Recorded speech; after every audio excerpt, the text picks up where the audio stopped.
Young's double slit experiment is performed in a liquid. The 10th bright fringe in liquid lies on a screen where 6 dark fringe lies in vacuum. The refractive index of the liquid is approximately.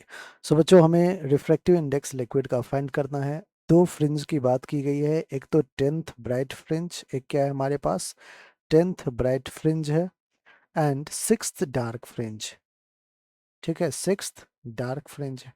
आइए bright fringe और dark fringe का जो distance होता है from position होता है from central maxima y bright क्या होता था बच्चों, याद होगा, n times of beta where beta is d lambda upon D.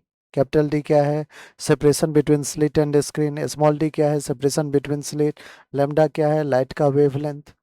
और बच्चों जो डार्क फ्रिंज के लिए हम पोजीशन फाइंड करते थे, ये भी आपको याद होगा क्या था, 2n-1/2 times of beta. Again beta को आप यहाँ भी सेम वही लिखोगे. बीटा इज फ्रिंज विद, जिसको हम लिखते हैं डी लैम्डा अपॉन डी. तो बच्चों यहाँ पे n की वैल्यू 10 है, यहाँ पे n की वैल्यू 6 है. तो हम y 10th कैसे लिखेंगे, 10 times of D lambda by D. Okay, यहाँ पे y 6 डार्क हम कैसे लिखेंगे, 2 इंटू एन दैट इज 2 6 जा 12, 12 minus 1 11, 11/2 D lambda upon D. अब देखिए बच्चों दोनों का मीडियम अलग अलग है.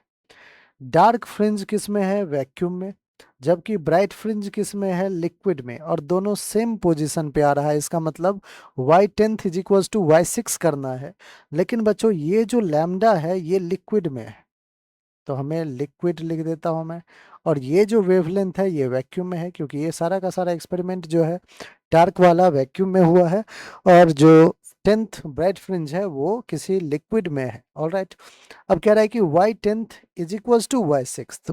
10th bright fringe is equals to 6th dark fringe in vacuum.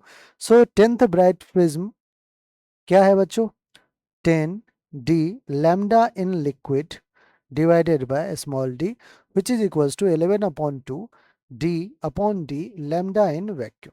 All right बच्चों, देखिए d d कैंसिल और d d cancel out. 10 times of lambda liquid is equals to 11/2 times of lambda in vacuum. आइए बच्चों, अब lambda को refractive index से relate करने के लिए हमने एक्सप्रेशन पर रखा है बच्चों. क्या है कि mu refractive index is equals to c upon v. V speed होता है जो कि फ्रीक्वेंसी टाइम्स वेवलेंथ होता है. तो बच्चों यहाँ पे मैं लैम्डा को सी अपॉन एफ म्यू लिख सकता हूँ. अब देखिए यहाँ पे 11/2 लैम्डा वैक्यूम में, वैक्यूम है तो म्यू की वैल्यू क्या हो जाएगी 1. तो सी अपॉन एफ म्यू की वैल्यू क्या हो जाएगा 1. यहाँ ये बच्चों 10 लैम्डा इन लिक्विड, तो लैम्डा लिक्विड में क्या हो जाएगा, सी अपॉन एफ तो कांस्टेंट रहेगा, सी की वैल्यू 3 इंटू 10⁸ और एफ फ्रीक्वेंसी कांस्टेंट रहेगा. लेकिन म्यू क्या होगा, म्यू हमें नहीं पता, तो म्यू इन लिक्विड लिख देता हूं मैं म्यू एल से.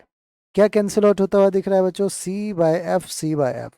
सो 10 upon mu in liquid is equals to 11/2. Cross multiply कीजिए, mu in liquid into 11, mu in liquid into 11 is equals to 10 2 जा 20. सो म्यू इन लिक्विड क्या आ जाएगा 20/11. 20/11 क्या होता है बच्चों 1.8. सो लिक्विड का जो रिफ्रैक्टिव इंडेक्स है वो कितना आ गया 1.8, जो कि हमारा ऑप्शन ए है, और ए ही हमारा बिल्कुल करेक्ट ऑप्शन है. आई होप बच्चों हर एक रिलेशन को रिलेशन आपको समझ में आ गया होगा. अगर आपने अभी तक चैनल को सब्सक्राइब नहीं किया है, फटाफट चैनल को सब्सक्राइब करें. और पसंद आ रहा हो सॉल्यूशन बच्चों तो आप कमेंट कर